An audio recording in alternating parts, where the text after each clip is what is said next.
সুখ দুঃখ মান অভিমান সব কিছু মিলিয়েই কিন্তু সংসার জীবন। এই সংসার জীবনে কিন্তু মানুষ অনেক কিছুই ফেস করে, অনেক ধরনের ঝড় আসে, অনেক হাসি কান্না সব কিছুই থাকে কিন্তু এই সংসারে। হ্যালো এভরিওয়ান, আসসালামু আলাইকুম। কেমন আছেন সবাই? আশা করি সবাই অনেক ভালো আছেন। তো আমি এখানে মাছ রান্না করছিলাম, আর এটা কি মাছ সবাই কমেন্টসে জানাবেন। তো আমি এখানে বাবুর জন্য মাছটাকে রান্না করতে চেয়েছিলাম, পরে ভাবলাম যে না, এটার মধ্যে কয়েক টুকরো আলু দিয়ে দিই, তাহলে বাবুও খেতে পারবে আর সাথে বাবুর বাবাকেও খাওয়াবো। আর এই মাছের তরকারিটা কিন্তু খেতে খুবই মজা হয়েছিল। আমি অহনার জন্য যদি আলাদাভাবে কোনো কিছু রান্না করি, যেমন খিচুড়ি বা অন্য কোনো খাবার, তখন কিন্তু সে খেতে চায় না। তাই আমাদের রান্না করা খাবার থেকে ওর জন্য একটু একটু করে উঠিয়ে তারপর ওকে খাওয়াই। আর আমি কিন্তু কাঁচামরিচ দেই না রান্নায়, আলগাভাবে মানে খাওয়ার সময় এক্সট্রাভাবে হচ্ছে কাঁচামরিচ বা নাগামরিচ যা আছে ওইগুলোকে নিয়ে খাই। তো এরপরে সাথে রান্না করেছিলাম এই যে মুরগির গিলা কলিজা হাত পা, এইগুলো মানে যেটাকে মুরগির লটপটিও বলে। তো এই সাধারণ রান্নাবান্না শেষে এরপর কিন্তু বিকালবেলা আমার আব্বু অহনাকে দেখার জন্য এসেছে, আর সে তার নানা ভাইকে পেয়ে মহা খুশি।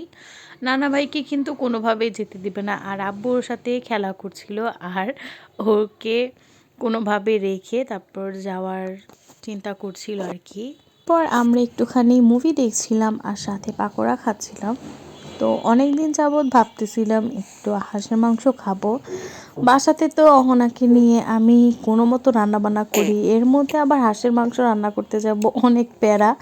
আর মায়ের বাসায় যেও যে হাঁসের মাংস রান্না করে খাবো, আমার মা হাঁসের মাংস খায় না, তাই আমার আব্বু কখনোই বাসায় হাঁস আনেনি। আর একবার এনেছিল, কিন্তু এরপর থেকে আর আনা হয়নি হাঁস, যেহেতু আমার মা খায় না তাই আব্বুও নিয়ে যায় না। তো আমাদেরকে আজ অহনার বাবা নিয়ে যাচ্ছে একটা জায়গায় হাঁসের মাংস খাওয়ানোর জন্য।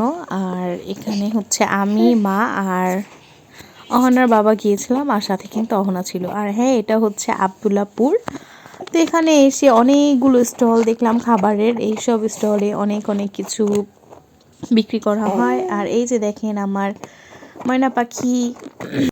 তো আমরা একটা দোকানে বসছি, আর আশেপাশে কিন্তু অনেক দোকান ছিল, স্ট্রিট ফুডের, মোমোস ছিল, তারপর বিভিন্ন ধরনের খাবার ছিল, হালিম ছিল, স্যুপ ছিল, মানে অনেক কিছুই ছিল। আর এই দোকানটার মধ্যে হচ্ছে হাঁসের মাংস বিক্রি করে। তো আমরা এখান থেকে হাঁসের মাংস নিয়েছিলাম, আর সাথে হচ্ছে চিকেন চাপ নিয়েছিলাম। আর এই যে দেখেন নানি আর নাতিন মিলে হচ্ছে ছবি তুলছিল।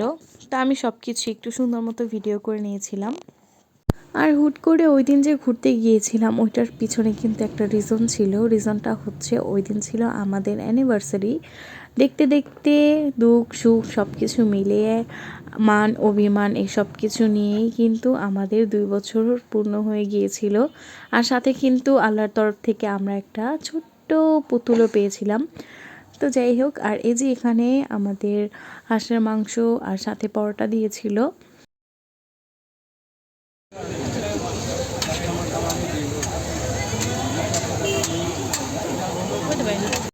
এইটুকু বাচ্চা নিয়ে তো আর 300 ফিট যেতে পারবো না, তাই 300 ফিটের ফিল কিন্তু আমরা আবদুল্লাপুরেই নিতে পারি। আর কি বলবো, এখানকার হাঁসের মাংসটার টেস্ট অনেক ভালো ছিল।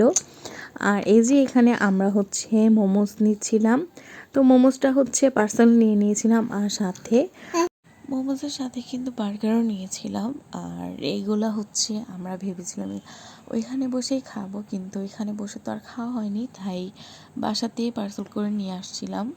আর এই জায়গাটা কিন্তু খুবই ভালো লেগেছে, পুরা জায়গাটা জুড়েই এরকম স্টল ছিল খাবারের। তো আমরা বলেছিলাম যে আরও একবার যাবো। তো এই যে এখন আমরা হচ্ছে সব কিছু প্যাকেট করে নিয়ে নিচ্ছি ভালো মতো।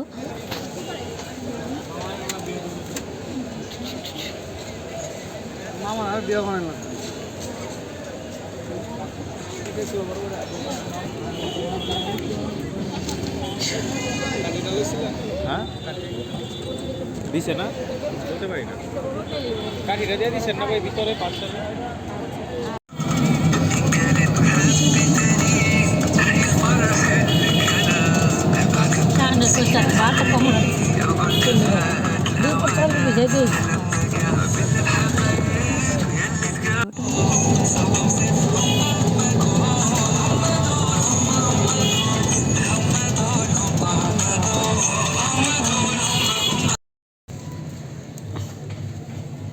রাখো।